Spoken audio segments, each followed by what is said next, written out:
մենք այս պահին գտնվում ենք Իրանի Իսլամական Հանրապետության դեսպանատան առջև եւ Բարգավաճ Հայաստան կուսակցության ներկայացուցիչների այցը այստեղ այսօր կրում է եւ գործնական եւ խորհրդանշական նշանակություն։ Ուրբաթ օրը Բարգավաճ Հայաստան կուսակցության քաղաքական խորհրդի եւ կուսակցության անունից նամակներ են ուղարկվել Հայաստանում գործող բոլոր դիվանագիտական ներկայացուցիչներին, մեր երկրում իրենց առաքելությունն իրականացնող դեսպաններին, ինչպես նաև միջազգային կառույցներին, մասնավորապես մենք մեր երկրում իրենց դիվանագիտական առաքելությունն իրականացնող բոլոր անձանց ուշադրությունը հրավիրել ենք Բարգավաճ Հայաստան կուսակցության նախագահ Գագիկ Ծառուկյանի նկատմամբ սանձազերծված քաղաքական հաշվեհարդարի գործընթացի վրա։ Դիվանագետների ուշադրությունը հրավիրել ենք այն փաստի վրա, որ տեղի է ունենում մարդու իրավունքների, ժողովրդավարության նորմերի կոպտագույն խախտում եւ միջազգային կառույցները մեր երկրում իրենց առաքելությունը իրականացնող դիվանագետները պետք է իրենց ամենօրյա ուշադրության կենտրոնում պահեն այս հարցը, հատկապես որ բոլոր այս կառույցների կողմից ժողովրդավարություն, ժողովրդավարական նորմեր կոչվող եզրույթները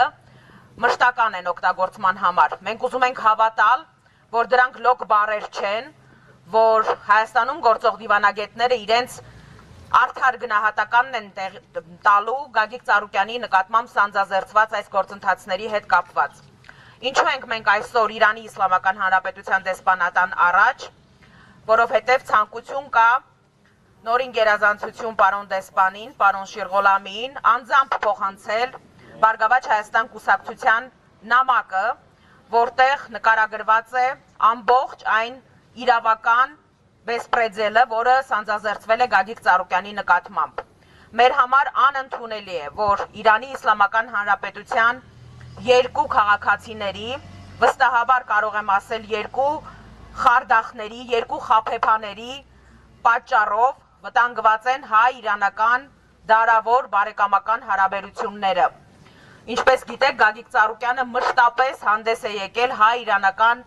տնտեսական, մշակութային, առևտրային, քաղաքական կապերի ամրապնդման դիրքերից եւ արել է առավելագույնը այս երկու երկրների միջև այդ կապերը ամրապնդելու եւ զարգացնելու ուղղությամբ։ Եվ այսօր երկու խարդախ գործարարների կեղծ ցուցմունքի պատճառով իրականում վտանգված է հայ-իրանական բարեկամությունը, որովհետև բոլորս շատ լավ հասկանում ենք, որ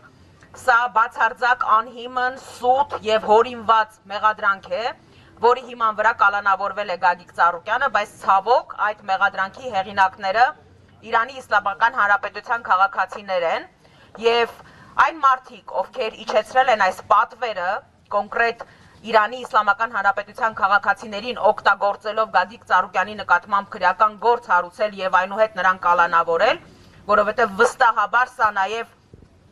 որոշակի շարժառիթներ ունի եւ վստահ եմ, որ որոշակի անձինք կամ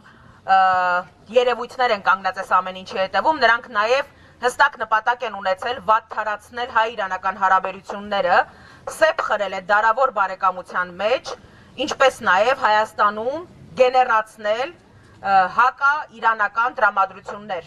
Կարծում եմ, որ սա առաջին հերթին պետք է թույլ չտան Իրանի իշխանությունները, պատկան մարմինները եւ այս դեպքում նաեւ Հայաստանում Իրանի Իսլամական Հանրապետության դեսպանատունը։ Մենք ուզում ենք հավատալ, որ Իրանի Իսլամական Հանրապետության դեսպանատունը դեսպանի գլխավորությամբ հետամուտ է լինելու այս գործընթացի բացահայտմանը, օգտագործելու է բոլոր հնարավոր իրավական եւ դիվանագիտական գործիքները պարոն Ծառուկյանի նկատմամբ սանձազերծված բացարձակ ապօրինի քրեական հետապնդումը դադարեցնելու եւ արդարության հասնելու նպատակով։ Բոլորից շատ շնորհակալ ենք, որ այսօր այստեղ եք մեր բողոքի ձայնը բարձրացնելու, մեր արդարացի բողոքի ձայնը բարձրացնելու եւ քիչ անց իմ գործընկերոջ ելույթից հետո մենք Բարգավաճ Հայաստան կուսակցության պաշտոնական նամակը կփոխանցենք պարոն դեսպանին, հուսամ դեսպանատան աշխատակիցները կմոտենան նամակը վերցնելու նպատակով։